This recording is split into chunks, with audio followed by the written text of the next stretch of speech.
So hi guys, welcome back to my channel. So today we are chapter the classification of the element and periodicity in properties. So here we will talk about some important classification by the scientist Dauvergne triad, Newland's law of octaves, Mendeleev and many more. So let us started from the Dauvergne triad. देखिए tried का मतलब क्या होता है. Dauvergne tried एक scientist थे, बहुत ही famous scientist थे. इन्होंने क्या किया था 1817 में. ये एक जर्मन साइंटिस्ट थे. इन्होंने आइडेंटिफाई किया था group of three element tried. Tried का मतलब होता है ग्रुप ऑफ थ्री. इन्होंने क्या कहा था, the sum of A plus C divided by two is equal to B. मतलब कि हम लोग ए और सी एलिमेंट को ऐड करके उसको टू से डिवाइड करेंगे तो बीच के बी के एलिमेंट के इक्वल होगा. इन्होंने ये ट्राइड जो है दिया था. जब इन्होंने ये लॉ दिया था तो ये काफ़ी एलिमेंट्स तक चल पाया था, लेकिन दो तीन ग्रुप के बाद ये भी फेल हो गया था. मतलब these groups of three elements having similar properties was called tried. Tried का मतलब ये होता है कि group of three elements having similar properties, उसे हम लोग ट्राइड कहते हैं. when three elements are arranged in order of their increasing order in mass and mass of the middle element was roughly the mean atomic mass of the other two element. मतलब कि पहले और तीसरे element को add करके उसका half करके उसको बी के इक्वल रखेंगे तो ये उनका ट्राइड था, उन्होंने दिया था. और उन साइंटिस्ट का नाम है डॉवर्नियर ट्राइड. ये बहुत ही फेमस साइंटिस्ट थे और ये जर्मन साइंटिस्ट थे. इन्होंने 1817 में दिया था. Group of three was called a tried. लेकिन ये ज़्यादातर एलिमेंट तक नहीं चल पाया तो ये लॉ इनका फेल हो गया आफ्टर सम टाइम. मतलब कुछ एलिमेंट के बाद ये लॉ फेल हो गया. फिर उसके बाद हमारे दूसरे साइंटिस्ट था न्यूलैंड लॉ ऑफ ऑक्टेव्स. तो यहाँ पर एक मेन वर्ड आता है ऑक्टेव्स. ऑक्टेव्स का मतलब एट होता है, ऑक्ट का मतलब एट होता है. तो इन्होंने मतलब कि न्यूलैंड ने भी बहुत ही फेमस साइंटिस्ट थे, बहुत फेमस साइंटिस्ट थे. इन्होंने जो है लॉ ऑफ ऑक्टेव दिया. मतलब सारे गामा पादा निसा, ये इनका था अपना रूल. इन्होंने मतलब कि ये मतलब म्यूजिक के बहुत म्यूजिक लवर थे तो इन्होंने ऐसे दिया था. और मतलब आर्ट के बाद वो चीज़ फिर फर्स्ट से रिपीट होगी तो ये उनका पूरा वो था. इन्होंने बताया था कि when elements were arranged in order of their increasing relative atomic mass. मतलब कि जब एलिमेंट को हम लोग अरेंज करेंगे उसके इंक्रीजिंग रिलेटिव एटॉमिक मास के अकॉर्डिंग तो the property of every eight element was similar to the first one. मतलब आठवें के बाद का जो एलिमेंट होगा every eight element was similar to first one के सिमिलर होगा. जैसे कि like the eighth note of the musical scale. जैसे कि उसमें नोट नहीं होता है, किस में होता है, जो म्यूजिकल स्केल में जो होता है उसी तरह का सेम इसमें भी प्रॉपर्टी उन्होंने बताया. और बताया this repetition in this property element is just like the repetition of eight note in the octave of the music. जैसे उसमें एट के बाद फर्स्ट वन आ जाता है वैसे इसमें भी जो है फर्स्ट वन आ जाएगा. तो ये इनका अपना कुछ रूल था जो इन्होंने दिया. फिर इन्होंने जो है मतलब कि क्या दिया, लॉ ऑफ ऑक्टेव दिया. तो इसे कहते हैं लॉ ऑफ ऑक्टेव, मतलब एट पर बेसिस.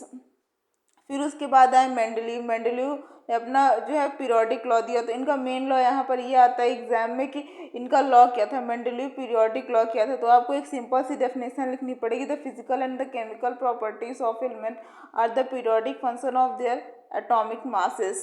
यहाँ पर काफ़ी मिस्टेक हो जाती है कि बच्चे नंबर लिख देते हैं, लेकिन ये गलत है. यहाँ पर मासेस होगा. मतलब कि the physical and the chemical properties of element are the periodic function of their atomic mass. जो फिजिकल और केमिकल प्रॉपर्टीज होती है एलिमेंट की वो पीरियोडिक फंक्शन होती है उसकी एटॉमिक मास की. तो ये हुआ मेंडलीव का पीरियोडिक लॉ. ये भी बहुत ही फेमस साइंटिस्ट थे. अब इनके बारे में ये था कि when Mendeleev started his work, जब इन्होंने अपना वर्क स्टार्ट किया, मतलब जब इन्होंने जब आए क्लासिफिकेशन करने के लिए, जब इन्होंने स्टार्टिंग की तो इनकी स्टार्टिंग में जब जैसे इन्होंने पहला स्टेप देखा तो इनको 63 एलिमेंट ही पता थे. 63 element were known at that time. उनके टाइम पर सिर्फ 63 एलिमेंट ही नोन थे. He selected hydrogen and oxygen. इन्होंने हाइड्रोजन और ऑक्सीजन को सेलेक्ट किया as they are very reactive and form the compound most element, जो कि बहुत ही ज़्यादा रिएक्टिव है और मोस्ट एलिमेंट के साथ जो है कंपाउंड का फॉर्मेशन करता है. तो ये इन्होंने बताया. फिर बताया कि Mendeleev periodic table contain vertical column called group. उनकी मतलब पीरियोडिक टेबल ने क्या कंटेन किया, वर्टिकल कॉलम जिसे ग्रुप कहते हैं और हॉरिजॉन्टल रो जिसे हम लोग पीरियड कहते हैं. क्वेश्चन आते हैं पेपर में कि what is called group and what is period. तो पीरियड और ग्रुप ये था कि vertical column called the group and the horizontal rows called the period. फिर उसके बाद आता है there were 7 periods and 8 groups. No जैसे कि नोबल गैसेस, मतलब 7 पीरियड ऑल टोटल है और 18 ग्रुप्स हैं. फिर उसके बाद हमारा आता है कि नोबल गैसेस. फिर noble gases were known at that time, मतलब कि तब नोबल गैसेस जो उस टाइम पता नहीं थे, were not known at that time. फिर so there was no group of noble gas, का कोई ग्रुप ही नहीं था, मतलब 8 ग्रुप तब के टाइम पे पता थे। फिर so there was no group of noble gas and the elements in each group of the periodic table are similar to the other many properties। फिर the similar properties of the element are repeated periodically, मतलब कि इसमें क्या होता है कि जब इन्होंने जब मतलब कि पहला स्टेप रखा था तो 63 एलिमेंट ही नोन थे, और इन्होंने जो हाइड्रोजन और ऑक्सीजन को ही सिलेक्ट किया था क्योंकि ये ज़्यादातर कंपाउंड के साथ फॉर्मेशन करते हैं। और इन्होंने जो है बताया कि जो टेबल जो है मतलब वर्टिकल कॉलम हो तो उसे ग्रुप कहते हैं, और जो हॉरिजॉन्टल रो होता है उसे पीरियड कहते हैं। और 7 पीरियड होते हैं और 18 ग्रुप होते हैं, लेकिन उस टाइम पे 8 ग्रुप थे और नोबल गैस का अता पता नहीं था, वो पता ही नहीं था। फिर उसके बाद कुछ मेरिट्स होती हैं, merits of the Mendeleev classification. Merits क्या थी, लिमिटेशन क्या थी, तो देखिए मेरिट्स यहाँ पर ये थी, Mendeleev periodic law predicted the existence of some element was had not been discovered at that time, मतलब कि उनके टाइम पर 63 एलिमेंट ही नोन थे। फिर could predict the properties of several element on the basis of their position in the periodic table। और फिर उसके बाद है could accommodate noble gases were discovered, मतलब नोबल गैसेस भी डिस्कवर नहीं था उस टाइम पे, नोबल गैस का कोई अता पता नहीं था। फिर उसके बाद लिमिटेशन आई, लिमिटेशन क्या था, the correct position could not be place assign the hydrogen in the periodic table, मतलब कि जो करेक्ट पोजीशन थी उसको मतलब कि हाइड्रोजन के मतलब जो पीरियोडिक टेबल में जो करेक्ट पोजीशन थी उसको could not be assigned the hydrogen in the periodic table. फिर उसके बाद wrong order of the atomic mass of the same element could not be explain, मतलब कि जो एटॉमिक मास का कुछ एलिमेंट का जो एटॉमिक मास था जिसका रॉन्ग ऑर्डर था उसको जो एक्सप्लेन नहीं किया था। तो ये थी लिमिटेशन किसकी, मेंडलीव क्लासिफिकेशन की।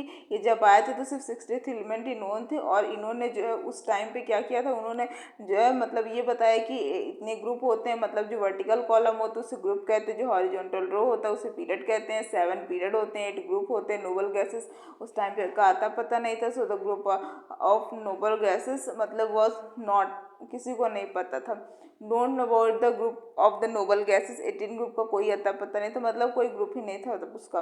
फिर उसके बाद इन्होंने अपनी कुछ लिमिटेशन दी, मेरिट्स डिमेरिट्स। तो यहाँ पर ये हमारा हुआ जो है मेंडलीव, न्यूलैंड और डॉवर्नियर के बारे में। फिर हम लोग इन तीनों के बारे में जो है अब अच्छे से पढ़ लिया। तो इसके बाद हम लोग स्टार्ट करेंगे जो नेक्स्ट वन साइंटिस्ट थे उनके बारे में, मतलब मॉडर्न पीरियोडिक टेबल क्या था, मॉडर्न पीरियोडिक लॉ क्या था, इन सब के बारे में पढ़ेंगे। So thanks for watching, we will meet on the next video with next topic.